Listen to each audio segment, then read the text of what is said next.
Niko hapa na timu ya Sauti ya Uponyaji, na hapa pembeni yangu yuko mwanangu Nabii Geoffrey. Juzi tulikuwa na Nabii Obadia pamoja na Nabii Bruno, wafanya kazi kubwa sana. Amen. Na walikuja kwa lengo la kufanya kazi niliyokuwa nimewapa. Kwa kweli naamini mmebarikiwa sana na kazi iliyofanyika. Jambo moja tu nataka niwaeleze kwamba tuna kongamano kongamano la uponyaji na kongamano la ukombozi na baraka kwa familia. Kongamano la ukombozi na kubariki familia. Ndio. Na nguvu za kuwa na ukombozi. Sasa nataka kutafsiri kwa kina kidogo kuhusu kwa nini tunasema ukombozi na baraka na tunaviweka tofauti. Ukombozi tunamaanisha ile familia ambayo imefungwa na nguvu za giza ili isiweze kufanikiwa. Baraka tunamaanisha kukupa wewe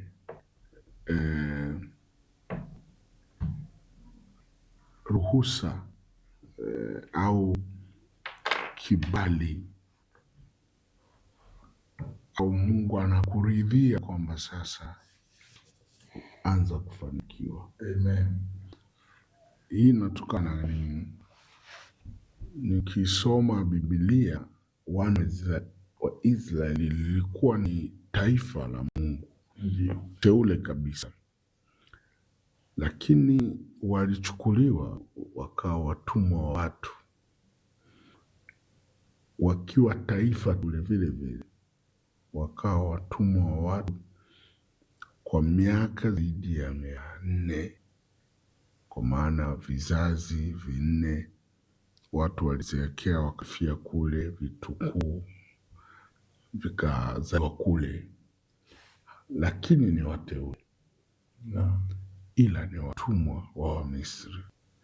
Na ile kumbuka ilikuwa ni familia 12 za makabila ya wana wa Israeli, kila mtu na familia yake, mpaka familia ya Yusufu ilikuwa utumwani. Kwa hiyo Mungu alimtuma nabii kufanya ukombozi, kuikomboa ile familia ambayo baadaye iliitwa taifa la Israeli. Amen. Sasa walikombolewaje? Walikombolewa kwa njia ya miujiza ya kiungu, na walipotoka kwenye mikono ya Farao Mungu akawabariki kuirithi nchi ya ahadi. Amen. Ndio sababu tunasema kongamano mwezi wa pili ni kongamano la ukombozi na kubariki familia. Sasa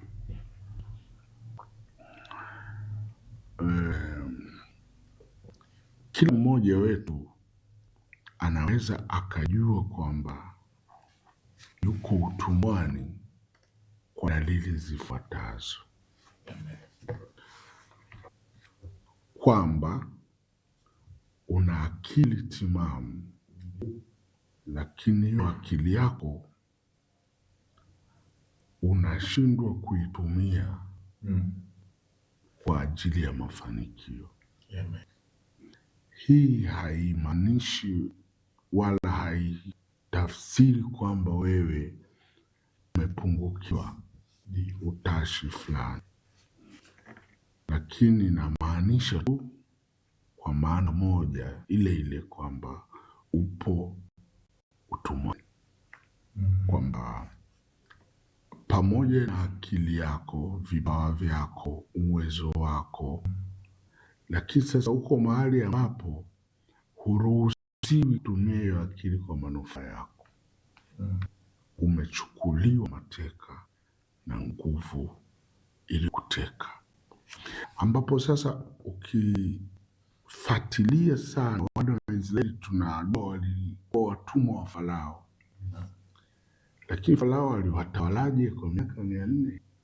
Alitumia wachawi na waganga kuwapumbaza Israeli wasiwe na akili kuokoka kutoka katika mikono yake. Hii inatokana nini? Inatokana na pale ambapo Musa, tafsiri yangu inatokana na pale ambapo Musa anakwenda kwa mara kwanza kuwakomboa Waisraeli, anakuta kwamba watu wanaokutana nao sio waliowatarajia. Yeye alitarajia kukutana na majeshi ya Farao, lakini akakuta jeshi la Farao la kwanza kabisa linalohusu utumwa wa wana wa Israeli, ambao linatakiwa lishindwe ili ndo watoke, linalosimamia utumwa wao, Biblia inasema walikuwa ni wachawi, wanajimu na waganga. Umeona? Na hawa ndio ambao kumbe ndio waliokuwa jeshi la Farao katika ulimwengu wa roho. Wale polisi, tunaweza kutumia neno polisi, wale askari wanaolinda malango, mipaka, manyapala na kadhalika, wote walikuwa ni watu wa kawaida, lakini wanalinda mtu aliyelogwa asitoroke, mtu aliyelogwa asitoke utumwani. Sasa angalia maisha ya wana wa Israeli Misri, walikuwa ni wachapakazi hodari, ndo walijenga Misri. Hata yale mapiramidi ambao leo watu wanaenda kuangalia na kulipa pesa nyingi sana kwa Misri, yalijengwa na Wayahudi kwa akili ya juu ambayo Wamisri wenyewe hawakuwa nayo, lakini akili ile yote ilikuwa faida ya Wamisri, sio kwa faida ya wenye akili wenyewe. Walifanya kazi tona ngumu sana. Sasa leo ni watu wangapi ambao ni wateule wa Mungu, walokole?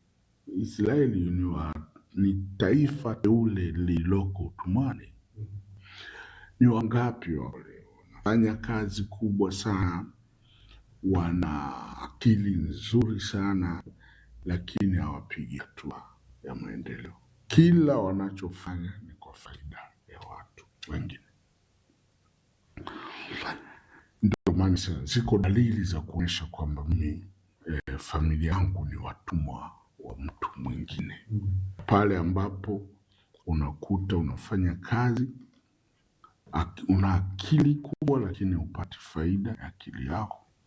Unafanya kazi kubwa sana lakini hupati faida ya hiyo kazi. Umeona? Israeli wakiwa Misri wajenga magorofa lakini hayakuwa kwao. Ahadi mojawapo inayoweza kusema kwamba wewe umebarikiwa kwa mujibu wa Biblia ni kuwa na ardhi. Amen. Unakuwa na ardhi. Amen. Ni ishara ya baraka, kwa nitakupa nchi, kipande kabisa cha ardhi. Je, una kiwanja sehemu au una shamba mahali fulani? Umeelewa? Ndio. Sasa ile nguvu inaweza kukufanya usijenge. Kuto kujenga nyumba ni dalili mojawapo kwamba wewe ni mateka. Ndio.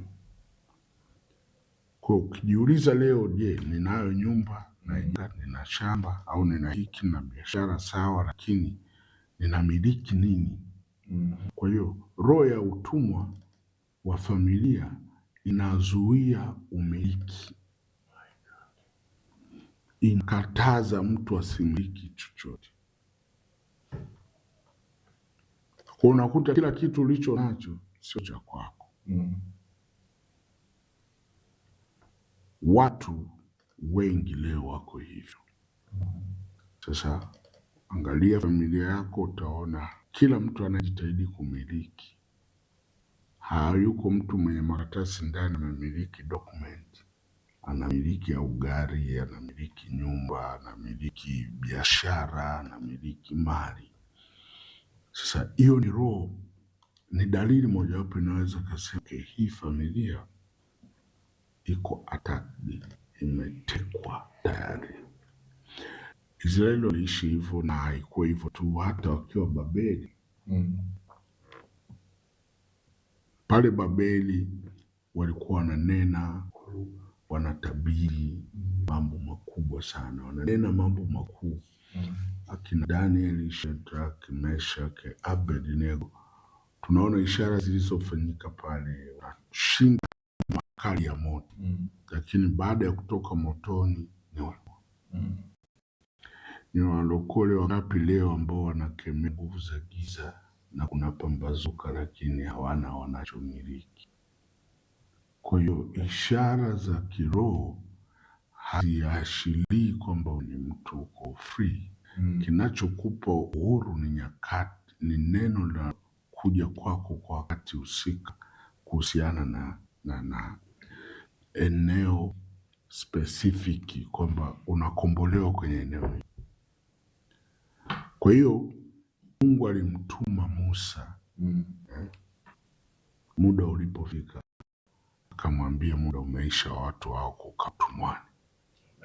Musa akawatoa utumwani, akawapeleka Kanaani, akawaambia sasa Joshua atawarithisha ile nchi, mulime wenyewe, mpande mbegu na mpate mavuno, badala ya kutegemea kulishwa na Wamisri.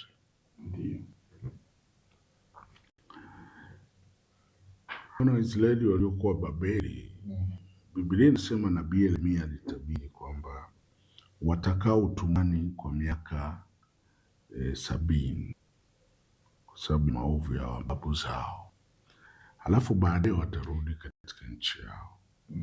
Lakini zaidi ya miaka 70 wako utumwani. Muda uliofika Mungu alimtuma nabii. Kwa hiyo dalili mojawapo ya kwamba kipindi cha laana kimekwisha ni pale Mungu anapotuma nabii kwako kuambia inatosha. Kwa sababu laana inatembea na nyakati. Ndio sababu Biblia inasema laana isiyo na sababu haimpati. Laana zote kwa maisha zina uhalali. Sasa kilicho halali kinafata nyakati, yani kinaisha kwa muda uliopangwa. Kwamba kama laana hii itadumu kwa miaka 10, hauko muujiza wa kuiondoa. Otherwise ije toba ya kiungu na Mungu aamue kutoa kwa miujiza. Na hapo Mungu anatuma nabii sasa kuambia na kuondolea hii laana, kwa sababu 1 2 3 baada ya rehema. Lakini kama laana yako ilipangwa kizazi au familia yenu mtembee kwenye laana ya uovu fulani kwa muda fulani, hiyo hali itakaa tu. Ila sasa atakapokuja nabii kutangaza ukombozi, ndio mwenye ufahamu na alifahamu neno hili kwamba muda wa laana hii umekwisha. Sasa tunapokea neno la ukombozi, sio maombi ya ukombozi. Laana inaondoka kwa neno. Biblia inasema hapa kufanyika chochote kilichofanyika pasipo hilo neno.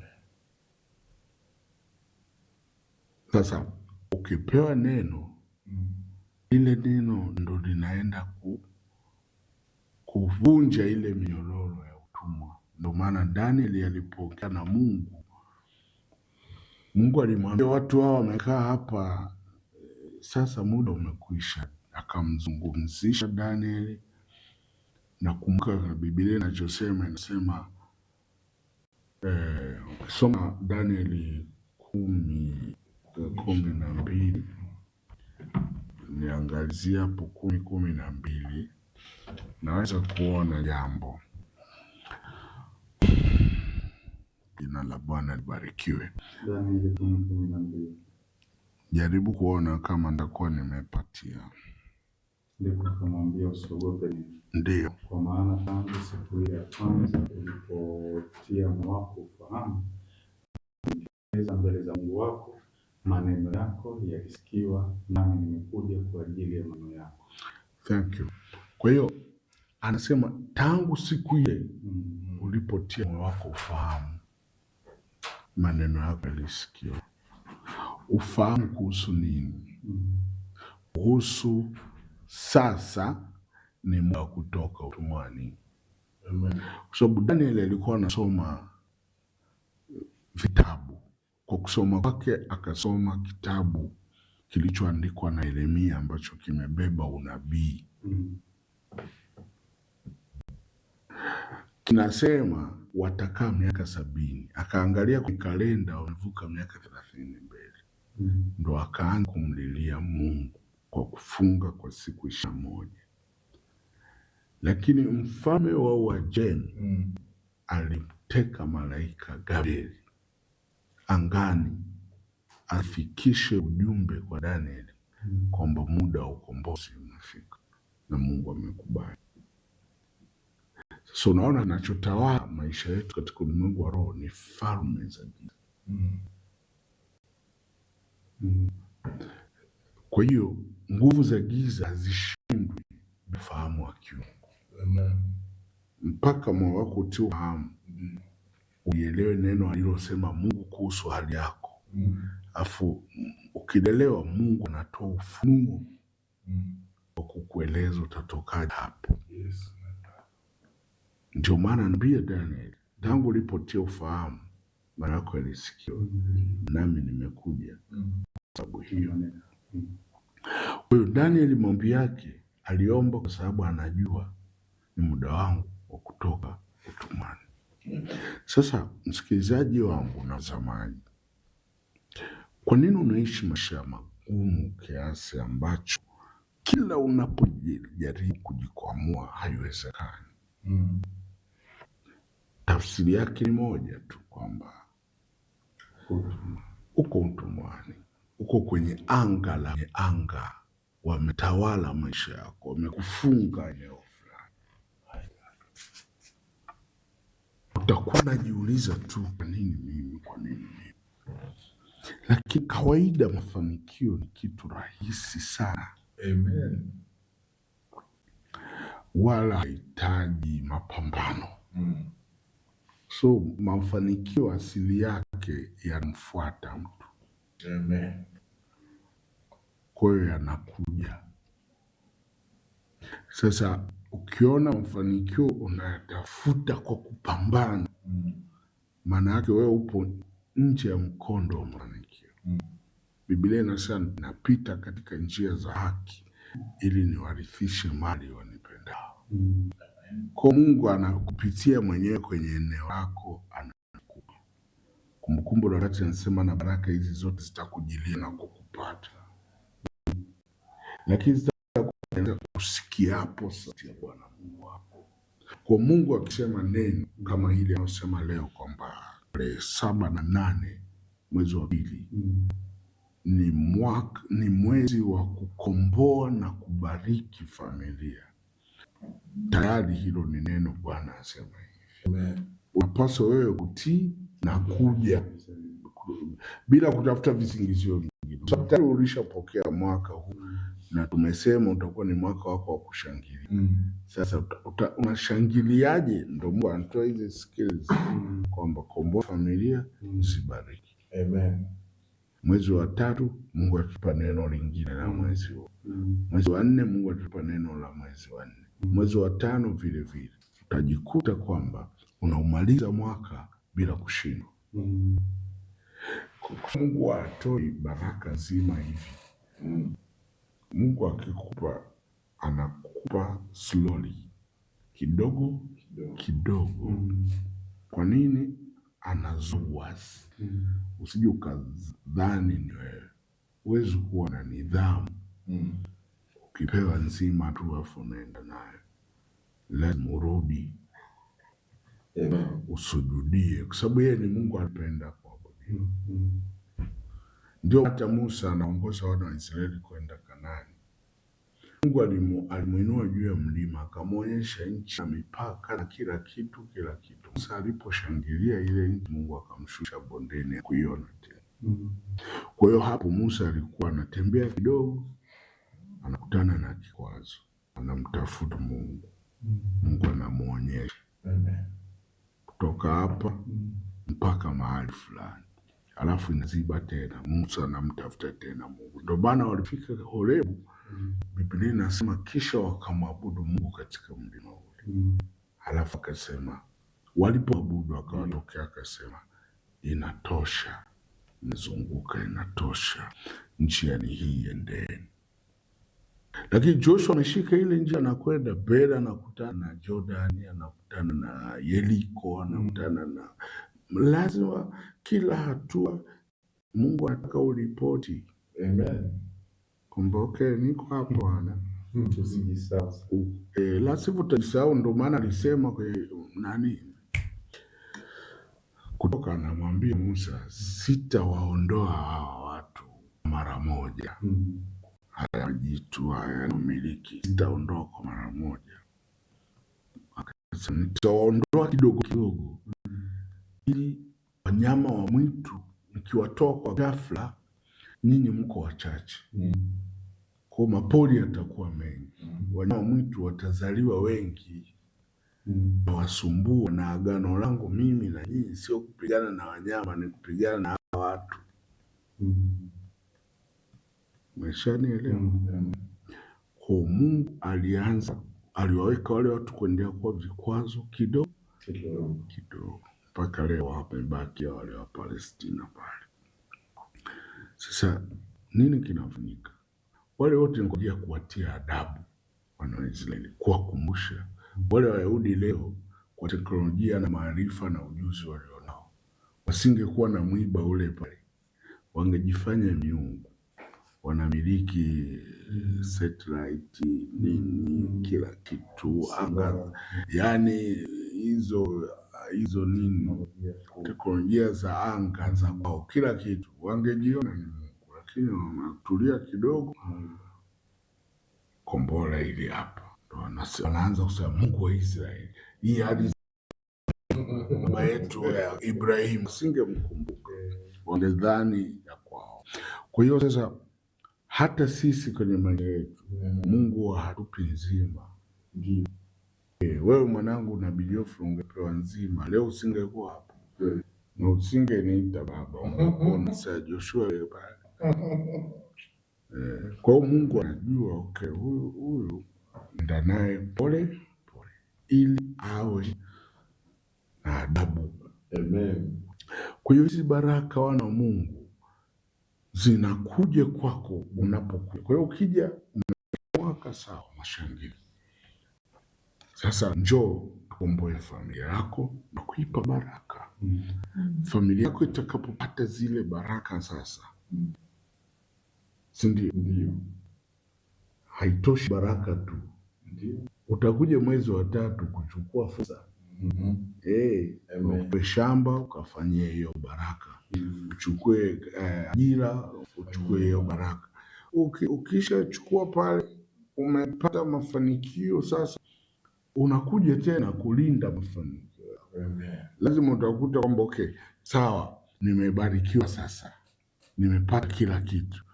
Tutakwambia mwezi wa 4 utatafuta mwenyewe, utasema kweli nimelima, nimevuna, si ndio? Lakini kuna tishio fulani unaombewa kwenye hilo, na Mungu anakubariki kwa sababu njia za Mungu anapenda mahusiano na watu. Unajua watu wengi wanaweza kusema kwa nini kila mara linaibuka jambo lingine, kwa nini yasiishe yote? Yakiisha yote, waza tu mwenyewe kwamba okay, yameshaisha. Sasa wewe uko mbinguni au uko duniani? Na Ibilisi yupo, si ndio? Kwa Na maana ya kumwabudu haitakuwa, kwa sababu baraka zote hizi Mungu anazotupa ili tumwabudu. Amen. Ili tumwabudu. Sasa ibada ni mahusiano ya kila siku na Mungu. Ndio maana kule mbinguni kazi yetu itakuwa ni ya kumsifu Mungu. Umeelewa?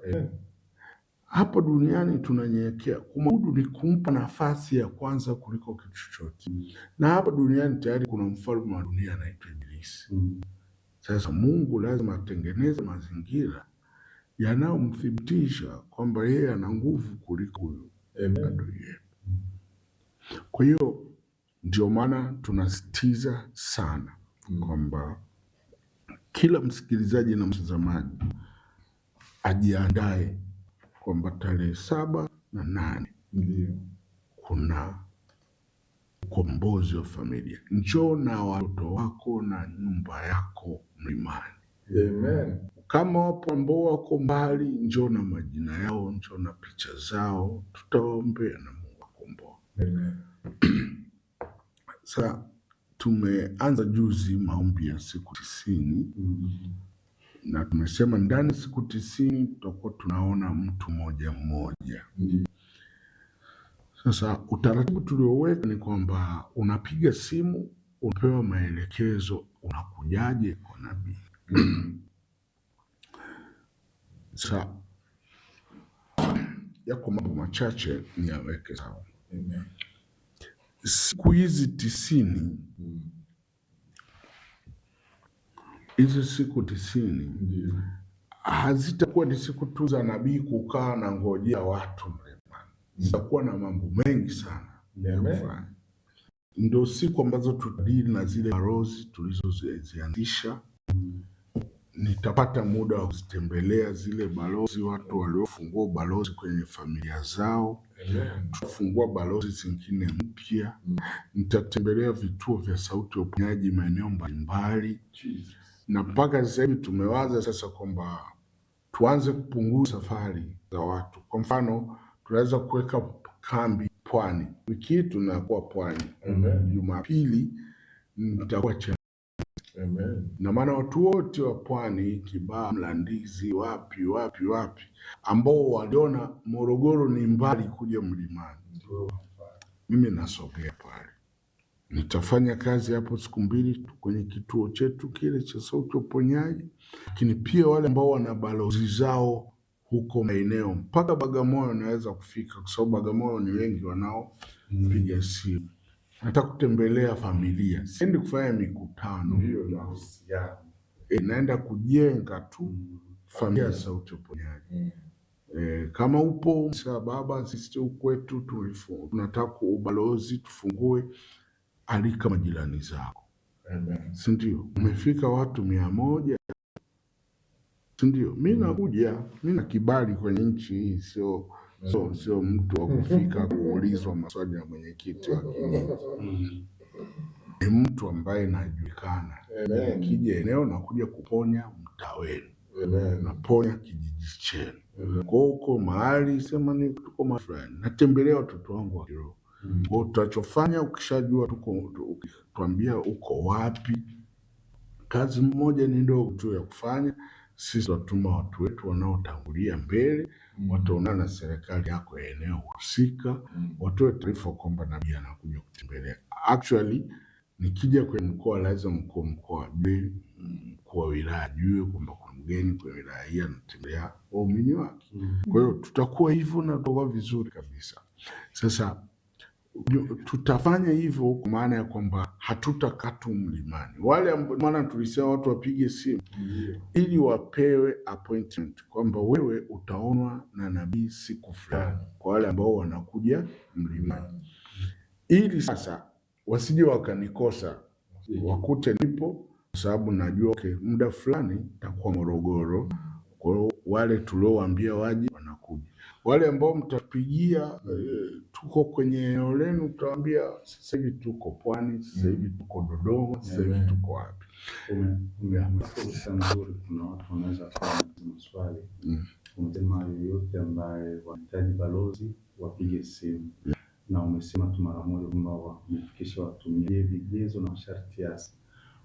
kuanzia watu wangapi, vigezo ili ufike kufungua balozi? Je, ni hiyo watu 100 au 50 wakiwepo labda wamepungua? Tulikubaliana kwamba angalau 12 tunaweza tukafungua ubalozi, na tayari tumeshafungua balozi kadhaa na zinafanya vizuri.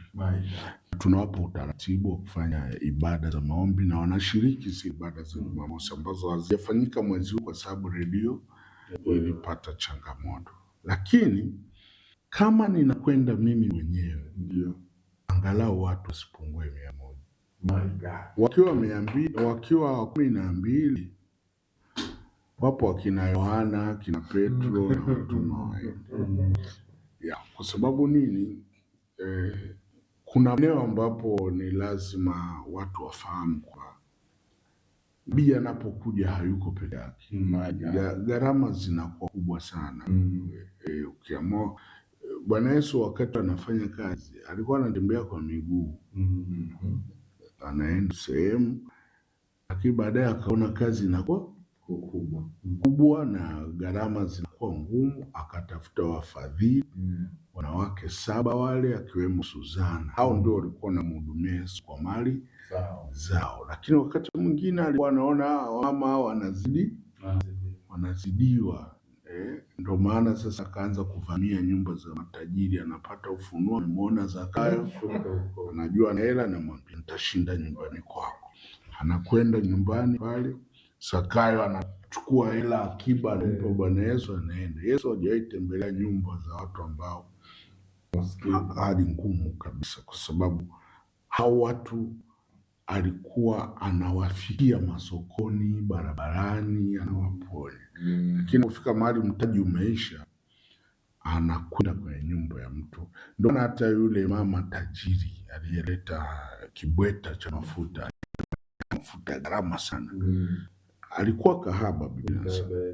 Lakini alipokuja kukabidhi yale mafuta, kina Petro akamwambia, Bwana, tuyauze haya. Tena ni Yuda aliyetoa hilo wazo, tugawe mali kwa maskini. Na wengine wakasema ana dhambi, lakini Yesu anaona huyu mtu pamoja na dhambi zake, lakini ana kitu analeta. Akamsamehe zile dhambi, akachukua ile chupa mafuta, na mafuta yale yalimwandaa yeye kwa ajili ya kupakwa mafuta ya kufa msalabani. So lazima watu waelewe hizo mission ambazo Yesu alifanya. Nyumba nyingi alizotembea ni zile nyumba ambazo zilikuwa zenye uwezo. Hata nabii Elia, Mungu alimwambia tembelea nyumba ya mwanamke mjane, hai nimemwandaa akupe chakula. Si ndio? Kwa hiyo mimi ninaweza kuja kwenye nyumba yako wewe kwa lengo la kuja kufufua mwanao kama amekufa, lakini kuja kukuombea tu, si ndio? Lazima ujiandae kwamba nabii anakuja. Sasa ndio maana tumesema kwamba angalau familia iwe na watu wawe na uwezo watu hata 100, kwamba nabii anakuja, kwa sababu tutakuja na timu na magari na nini, na wewe utabidi waandae sadaka. Sasa waandae sadaka kuitoa miguuni pa nabii, kwa sababu Biblia inasema mtakapoingia kwenye nyumba ya mtu, si ndio, msiende na kanzu 2 wala fedha. Hao watu watawapa, na anasema wakiwapa chakula kuleni bila kuuliza mnakitoa wapi, lakini mkishiba ulizeni wagonjwa wako wapi. Maana Bwana Yesu mafundisho yake yalivyo ya kikatili, anasema baada ya kushiba ndio muulize wagonjwa wako waletee muwaponye. Na maana kama mjashiba, upako wa uponyaji una mashaka. Kwa hiyo mwana wa Mungu lazima uelewe kwamba nabii anakula pale anapofanya kazi. Biblia inaposema mmepata bure, toeni bure, inatukataza kuuza, lakini haitukatazi kupokea wanavyotupa watu wa Mungu. Kwa hiyo na ndio maana hata wewe unayehudumiwa, Biblia inasema usipowapa au manabii watakuachia laana katika nyumba yako. Yes. Sasa Angalau wakifika watu 100 naweza kwenda, kwa sababu najua watu 100 hata kama hawana pesa nyingi, wakichanga kidogo kidogo, si ndio, zinaweza sadaka zile zikafungua milango ya baraka yao. Na watumishi wa Mungu niliongozana nao wakasafiri wakafanyaje. Kwa hiyo tunaenda kupiga bezi nyingine Jumapili kwa Chalinze. Na natani waalike watu wote wa Pwani. Chalinze pale tuna kituo cha Sauti ya Uponyaji, kipo eneo linaitwa Chalinze Mzee. Ukifika Chalinze Mzee, uliza kituo cha Nabii Joshua kiko wapi.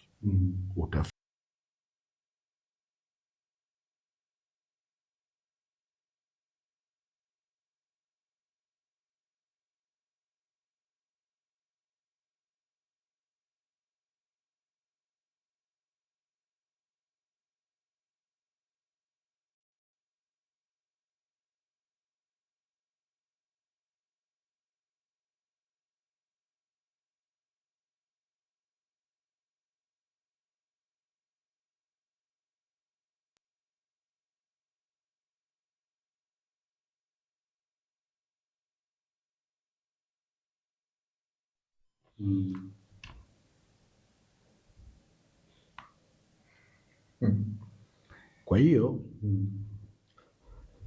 kila mmoja ambaye atakuwa amejiandaa atakutana na hizo baraka ambazo zimekusudiwa. Tutamuona pale alipo, na tukihama tukamia eneo lingine, vile vile litafanyika zoezi hilo. Lakini kubwa kabisa ninalosisitiza ni kwamba ziara yangu ya siku 90 kwenye maeneo mbalimbali itakuwa ni ya kualika watu mlimani kwa siku ya tarehe 7. Nao baba wanakuja kuona mmoja mmoja, wanakujaje? Mikono mitupu wanakuja unasema utakwenda? Wale wanaokuja kuniona mtu mmoja mmoja, tumeweka utaratibu, wanapiga simu, wanaomba nafasi ya kumwona nabii. Amen. Kama tukiwepo Chalinze Jumapili sitaona mtu mmoja mmoja, watatuambia kwamba naanza Jumamosi itakuwa tayari kwa kule. Kwa hiyo ambao wanaweza kuwahi sawa, lakini Jumapili ndio itakuwa rasmi. Sasa wakipiga simu wanaelezwa namna gani waje. Amen. Na watu wengine wamesema tunaomba nabii aseme tu redioni tujiandae vipi kuja na sadaka shilingi ngapi. Sasa sadaka ni siri. Ni siri yako na Mungu wako. Na nataka kila mmoja atoe sadaka ile ambayo ataguswa. Amen. Kwa hiyo lazima upige simu tuzungumze. Manake hata wale akina Sauli walisema tunakwendaje kumuona nabii tukiwa hatuna fedha. Wakaangalia kwenye mifuko yao wakapata akiba ya shekeli. Wakasema tunayo hapa, tutampa mwonaji ili atabiri. Amen. Kwa hiyo wewe bwana jiandae, utapiga simu, tutakupa maelekezo kwamba andaa kiasi fulani cha sadaka au una uwezo wa kiasi gani cha kutoa. Yes. Na nambari ni 0742141414. Msikilizaji, hiyo ndo nambari ambayo ukipiga utapewa maelekezo, na ningeomba isogee hapa kwa wale wanaohusika na namba, ili angalau niongee na watu hapa kidogo. Amen. 0742141414. Wewe unayetazama kwa njia ya mitandao ya kijamii, jipange na wewe unaweza ukapokea. Kwa hiyo siku 90 zipo njiani. Amen. Wingu linaenda Chalinze. Natembea. Itakuwa pale, baada ya hapo litahamia mji mwingine. Tunaenda kama tu wingu linavyokwenda. Amen. Likitua sehemu tunatua. Amen. Mtumishi wa Mungu Nabii Joshua, wengine wamekutana na vikwazo vya uchumi, wakasema kwa nini nabii asianze na uchumi, ameanza na familia? Why familia kwanza? Nina uhakika kwamba nina uhakika kwamba familia, hatuwezi kuanza na kitu kinachomilikiwa badala ya kuanza na mmiliki, kwa sababu mmiliki wa hizo mali na huo uchumi ni familia. Na tunaposema familia, watu lazima waelewe kwamba tunalenga kwamba familia nzima inatakiwa iwe na uchumi. Amen. Ndiyo. Kwa hiyo tumeanza na familia kwa sababu ndio inayotakiwa kumiliki. Kwa baada ya hapo tunakuja sasa na utaratibu wa uchumi. Ndio sababu sasa tunapodili na hawa watu mmoja mmoja, tufungue nyota yako inang'aa, unaanza kuona mambo yanaenda, lakini sasa lazima ukombolewe ili nyota isije, kwa sababu aliyeizima yupo, anaweza akaizima tena. Sasa ukikombolewa atakuona tu una shine. Amen. Uwezo wa kukugusa tena hana. My God. Ataishia kwenda kwa waganga na kufilisika, kwa sababu hamna mganga anayeweza akazima nyota ambayo nimeiwasha mimi. My God.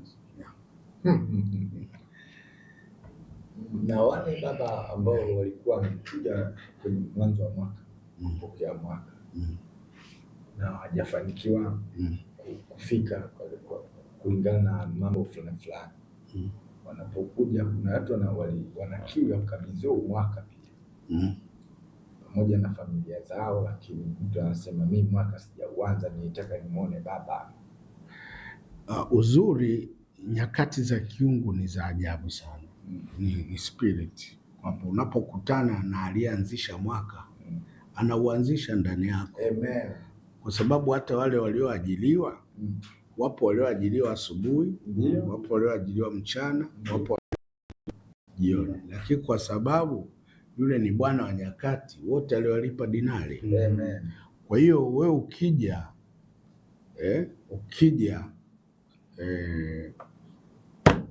mwezi wa pili unapokea mwaka wa mashangilio na unakombolewa na familia. Amen. Kwa hiyo usiseme nilikosa ule mwezi, tutauanzisha mwaka ndani yako, sababu yeye anazijua nyakati mwanzo na mwisho. Yes, na mtumishi wa Mungu na vijesho, kuna wengine tulipata maswali mbali sana, muda mwingine mpaka Karatu kule Babati. Mwingine anasema mimi huku niko mwenyewe, au labda ametumiwa namba akaelekezwa yanayoendelea Morogoro. Je, akauliza anaweza kuhudumiwa kwa simu ili asije huku, maanake kuna wengine kazi zinawabana nafasi, anaweza kumalizana kila kitu kwa simu? Utaratibu huo tutaendelea kuuweka lakini ninachofahamu ni kwamba kama mtu amejiandaa kupokea akiwa mbali na anaamini hivyo, tutampa masharti yetu ya kiungu. Amen. Kwamba unapokeaje ukiwa hapo ulipo, na kisha kubali, Mungu ataachilia neno, kwa sababu nabii hatembei kama maandiko. Yani hatembei kama maandiko yalivyoandika, anatembea kama maandiko yalivyokusudia. Umenielewa? So maandiko mimi nafanisha, niwasema mara kadhaa, nafanisha na kibao kinachokwambia pita kushoto. Sasa huwezi kuking'oa ukaenda nacho, na hakiwezi kung'oka kikakupeleka. Utashi ndo unakwambia kushoto ni wapi, kulia ni wapi. Sasa utashi ni ufunuo. Amen. Kwamba Mungu alipoandika hivi alikusudia nini, ndo nabii anatembea na hiyo. Ambapo sasa mimi nitakachokuelekeza, elewa, ndo ufunuo ambao Mungu amenipa. Amen. Tatizo lako linatatulikaje? Kwa hiyo unaweza ukawa mbali lakini ukaelezwa. Isipokuwa watu wote wajue huu mwezi, hizi siku 90 ni siku za dhabihu. Oh my God. Unajua ndio maana watu wengi hawajajua. Nataka niwaeleweshe kwamba siku ile Sauli anapeleka ile sadaka kwa Sauli, wasichana wa Samueli, wasichana aliokutana nao pale walimwambia leo ni siku ya dhabihu. My God. Kwa hiyo hizi siku 90 ni siku za dhabihu. Mwingine anajiuliza dhabihu ni nini? Ni sadaka. Na uheshimu sana wakati Mungu anapokudai sadaka wakati mgumu. Amen, amen. Umeelewa? Kwa sababu ukiona Mungu anataka sadaka wakati ambao ni mgumu kwako, leo ndio wakati ambao Mungu anataka upande mbegu, mvua inanyesha. Amen. Lakini ukisubiri upate uwe na pesa nyingi alafu utoe ziada, haigusi. Kwa hiyo huu ndio muda ambao siku 90 zote ukikutana na mimi nitakwambia kuhusu dhabihu. Na ukitaka muelewane na Mungu, wewe toa. Amen. Utaucheka wakati ujao. Amen. Januari ya mwaka ujao itakuwa ni Januari ya wewe kufanikiwa. Amen. Kwa hiyo tujifunze watu wa Mungu kwamba tunaweza kufanikiwa wakati mgumu sana. Sasa ndio wakati ambao Mungu anamtuma Elia kwa mwanamke Msarepta. Ameishiwa, imebaki chakula cha mlo mmoja, ndio mgeni anaingia. Na huyo mgeni hacheki na mtu. Anasema nipe chakula. Hicho kilicho chako na mwanao nipe mimi. Kwa hiyo sitakuwa na aibu kukuambia hili jambo kwa sababu ni la Mungu. My God. Lakini uzuri ni kwamba wale Mungu aliowaandaa kutoa amewaandaa yeye. Amen. Hawataona jambo gumu sana. Sasa hivi tulikuwa na kijana hapa, amekuja kuniona hapa studio. Amekuja na sadaka yake 80,000. Sasa nimekuja kukupa nabii. Nibariki. Amen. Sasa nimembarikije? Nabii Geoffrey alikuwepo kwa maombi. Nimesema ubarikiwe mara 80. Amen. Sasa fukuza huyo mtu kama utampata kwenye maisha. Ambaye yuko mara 80 zaidi mbele yako. Neno litamfuata kwa kadiri mtu anavyotoa. Biblia inasema ndivyo anavyopokea. Ndio maana sasa wengine watapokea kwa kujazwa, wengine kwa kushindiliwa, wengine kwa kushinduliwa na kusukwasukwa na kumwagika. Lakini zote hizi hazitokani na maombi Baba uliye mbinguni. Hapana, zinatokana na mtu ambaye anaingia nyumbani kwake, ana riski, anakamata ndama aliyenona, anampa nabii aliyeingia kwenye malango ya nyumba yake, anatoa sadaka. Ndio maana nataka niwaambie watu wa Mungu, na napenda Mungu anipe upako wa kutembea vijijini. Nataka niingie kwenye vijiji ambavyo Lambalamba aliwahi tembea. Sio yuko hai. Kuna waganga wanaitwaga Lambalamba. Hawataonekana milele. Amen. Wametesa watu wetu sana. Nasema watu wetu kwa maana wa Tanzania wenzetu. Wamewafilisi.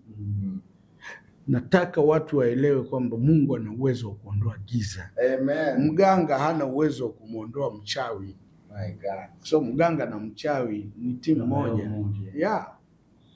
Kupitia nambari 0742 14 14 14, piga simu yako, uliza swali na utazungumza na Nabii Joshua moja kwa moja hapa studio kupitia nambari 0742 14 14 14. Kama una swali, kama una lolote, piga simu muda huu, tuko hapa studio na utasikilizwa. Mtumishi wa Mungu, Jumamosi sana safi Chalize mzee, utaanza kukutana na mtu mmoja mmoja. Namaanisha sasa mimi nitakuweko pale kwa maana ya kwamba kuanzia Jumamosi nitakuwa tayari niko madhabahuni. Watu wakifika tangu asubuhi watapata huduma, lakini Jumapili tangu asubuhi saa 1 watu wawepo hapo. Kwa sababu ni huduma ya mtu mmoja mmoja, maana nitaanza mapema. Na wao pia wanatakiwa kujiandikisha au lazima wajiandikishe. Upige simu kwa namba 0742 14 14 14, useme wewe ni nani, tukuambie namna unavyotakiwa kuja kuonana nabii. Very easy. Kwa hiyo na watu wanajiuliza labda ni gharama kubwa sana. Sikiliza. Wewe nisikilize mimi. Mungu hajawahi kudai kitu ambacho hajakupa. Yaani haiwezekani wewe unamiliki mbuzi alafu Mungu anakudai ng'ombe. Hajawahi kosea, hajawahi fanya kosa hilo na haitatokea. Kwa hiyo utatoa sadaka ile unayoweza kuitoa na Mungu atakubariki sana. Nina wasiwasi na hii line kama haiko sawa. Nipigie kwa namba 0742121212 angalau wakati tunarekebisha hii namba ya 07421414. Maybe jaribu uone 0742141414 ni namba ambayo unaweza ukatupata moja kwa moja hapa na ukaongea na mimi 0742141414. Wow. Damu ya Yesu inanena mema. Damu ya Yesu inanena mema. Oh, inanena mema. Inanena mema. Inanena mema. Mema damu inanena mema. Tupigie kwa namba 0742141414, na kama hutupati kwa namba hiyo basi jaribu kututafuta kwa namba 0742121212, japo itatumika mara moja tu kwa kipindi hiki hapa.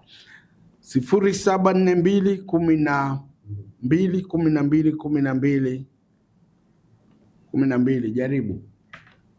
Haleluya, inapatikana. Okay. Halo,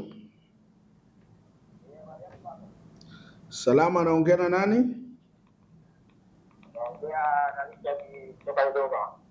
Richard kutoka Dodoma. Dodoma sehemu gani? Dodoma mjini hapa. Unasikiliza Nunu FM? Ndio. Sehemu gani hapo? Dodoma hapa. Dodoma sehemu gani? Nilisikiliza jana. Ndio. Ukasema kuna maombi Ijumaa, lakini wewe hapo na mchungaji anakuwepo hapo, tunaona na mchungaji hapo. Ni kweli. Ndio. Lakini ujiandae tarehe 7 mwezi wa pili uje moja kwa moja Mlimani tuonane. Karibu sana. Asante sana Dolai. Ukipiga simu hapa nijue mpangilio unakaaje. Jitahidi ufike tarehe 7 mwezi wa pili. Ndio. Uje Mlimani tuonane ili uweze kusafisha nyota yako na kupokea baraka ya familia. Asante sana mzee. Asante sana. Halo. Halo. Habari yako? 0742141414 ndio namba unaweza ukapiga hapa studio. Tutapokea namba chache, simu chache kabisa, ili tujiandae kwa ajili ya sauti ya uponyaji, madhabahu ya sauti ya uponyaji nyumbani kwako baadaye. Lakini kwa sasa tupigie kwa namba hii hapa. Halo, habari yako? Pole, habari? Changamoto kweli kweli.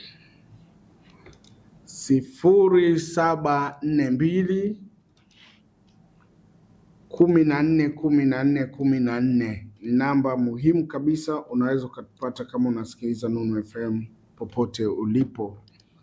Mungu akubariki sana. Lakini watu wasisahau kwamba naona leo kuna shida kidogo ya mtandao, lakini naamini maelfu kwa maelfu ya watu wanatusikiliza wajue kabisa kwamba ni muhimu wapige hiyo namba ili wapate maelekezo. Hata kama uko mbali, huna uwezo wa kufika kuonana na nabii, lakini unataka upate maelekezo, unawezaje kuzipata baraka ukiwa mbali, tutakupa maelekezo.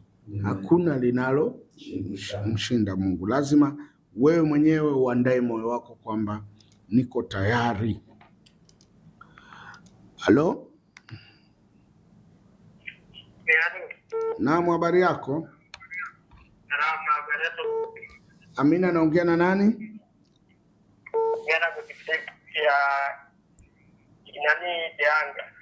Uko wapi? Uko Tanga? Ndio. Tanga sehemu gani? Mwanzoni wa Tanga na Morogoro. Mpakani? Mpakani.